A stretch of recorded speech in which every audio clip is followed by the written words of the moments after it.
Hello everyone. I am Professor Shruti K. Dikshit, Associate Professor in Electronics and Communication Department, Sagar Institute of Research and Technology, Bhopal. This college is under Sage Group. Uh, our today's topic for the subject Computer System Organization EC 504 is Control Unit Organization. This topic is from second unit. In second unit, central processing, von Neumann models, important component. The central processing unit is there, and this is divided into two parts: control unit organization and arithmetic logic units. So, and today we will discuss about the control unit organization. Uh, this is the syllabus of the second unit, control unit organization.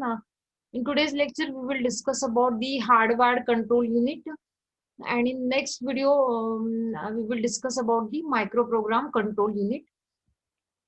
This is the control unit implementation using hardware and using microprogram.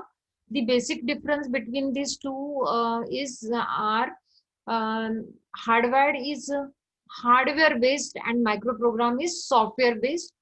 And this is the diagram for hardware control unit organization. Here, instruction code is taken from the main memory, and here combinational logic circuits, for example gates, flip-flops, decoders, sequence counters will be used. And using this hardware, using combination logic circuits, the control signals will be generated. uh, Control unit, first we will discuss about the control unit. Control unit is partitioned into arithmetic logic unit and control unit. The function of control unit is to generate relevant timing and control signals to all operations in the computer. It controls the flow of data between the processor, memory, and other peripherals.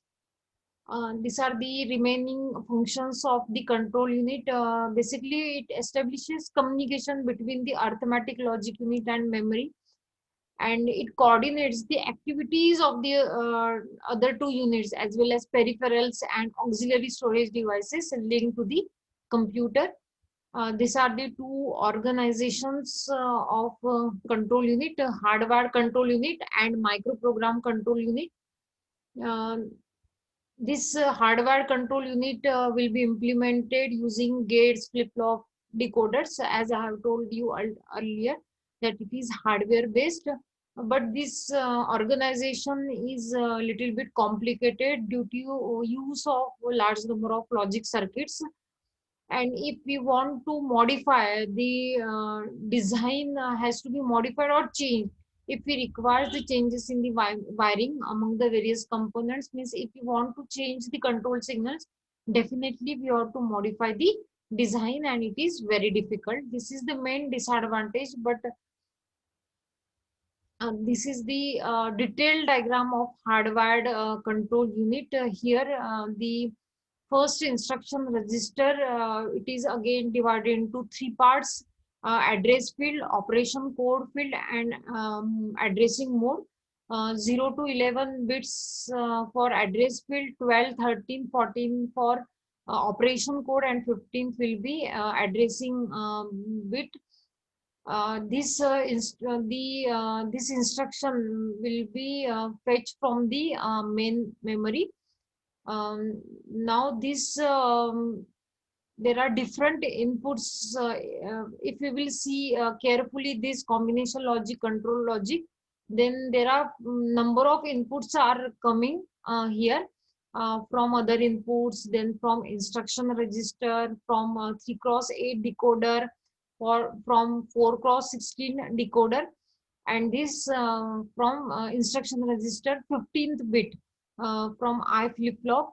So there are number of inputs coming to this combinational control logic.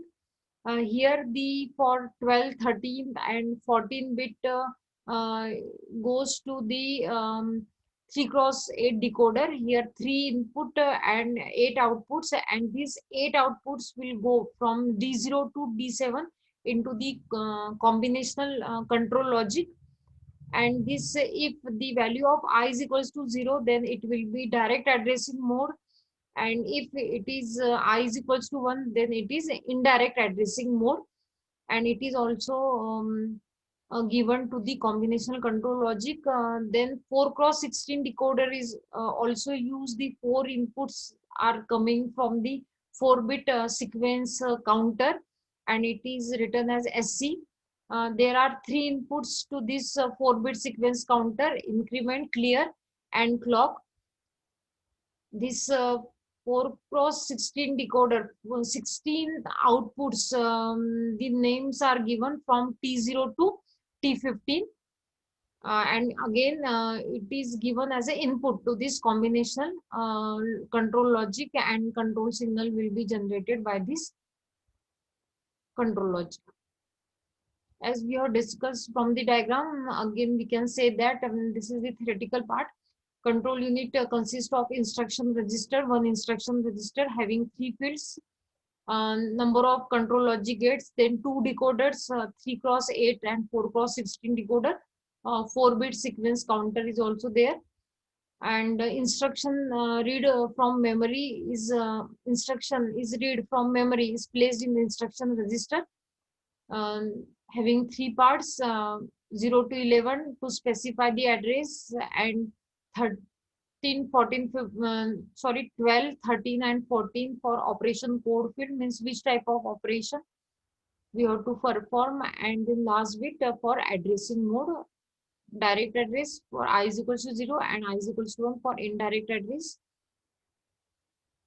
This is already we have discussed.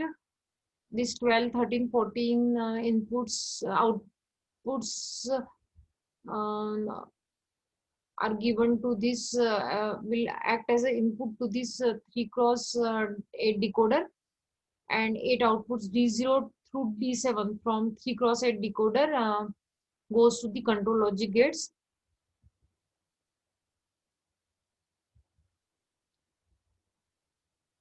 And 4-bit sequence counter can count in binary form, 0 to through 15. 16 timing pulses will be generated by this counter output. And the sequence counter can be incremented by INR input or clear by CLR input synchronously. This is the example for hardwired control unit. If sequence counter is incremented to provide the timing signals from T0 to T4 in sequence, then at time T4, the sequence counter will be cleared to 0 if decoder output D3 is active, and this will be symbolically represented by D3, D4 colon sequence counter is cleared to 0. This is the timing diagram. See, this is clocks high and low value. For each clock, for first clock, this T0 is active. For second clock, T1 is active. For third clock, this T2 is active, and for fourth clock, this T3 active, and for fifth clock, this T4 is active. When T4 is active, and at the same time, if D3 will be active, then this sequence counter will be cleared, and instead of going this synchronously from this T3, T4 to T5 to T16, it will go to the again the sequentially it will started from T0, T1, T2, T3 and T4. In this way, means here this is the active case of T4 and D3, as we have discussed in this example. D3 and T4, whenever both this T3 and T4 are active, then sequence counter is cleared. The sequence counter is cleared to 0, and instead of going to this T means timing signal T5, then sequentially it will again go to T0, then T1, then T2, T3 in this way. Okay. This is all about the hardware control unit. Uh, this is totally hardware based, and we will see in the next video we will discuss about the microprogram control unit, which is software based. Thank you.